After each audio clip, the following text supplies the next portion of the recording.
அஸ்ஸலாமு அலைக்கும் வரஹ்மத்துல்லாஹி வபரகாத்துஹு.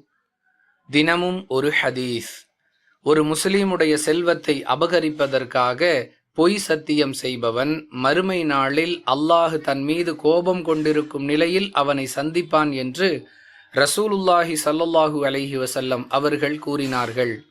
அறிவிப்பவர் அப்துல்லாஹ் இப்னு மஸ்ஊத் ரலியல்லாஹு அன்ஹு. நூல் புகாரி, ஹதீஸ் எண் 2357.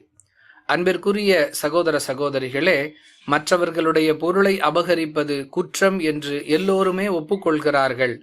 ஆனால் அதற்குரிய தண்டனை கடுமையாக்கப்படவில்லை. மாறாக இஸ்லாம் இதுபோன்ற அபகரிப்பு செயல்களுக்குரிய தண்டனைகளை மறுமையில் மிக கடுமையானதாக எடுத்துச் சொல்லுகிறது.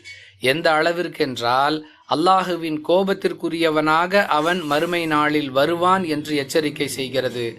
அன்பிற்குரியவர்களே, கோபம் என்பதே பொதுவாக நல்லதல்ல. அதுவும் அல்லாஹுடைய கோபம் எப்படிப்பட்டதாக இருக்கும்? மறுமையில் அல்லாஹு தன் மீது கோபம் கொண்டிருக்கும் நிலையில் ஒரு அடியான் அல்லாஹுவை சந்தித்தால் அல்லாஹுவிடமிருந்து அவனுக்கு கிடைக்கக்கூடிய தண்டனை மிக கடுமையாக இருக்கும் என்பதை எடுத்துச் சொல்லுவதன் மூலம் அபகரிப்பு செயலில் யாரும் எந்த சந்தர்ப்பத்திலும் ஈடுபடக்கூடாது என்று இஸ்லாம் தடை போடுகிறது.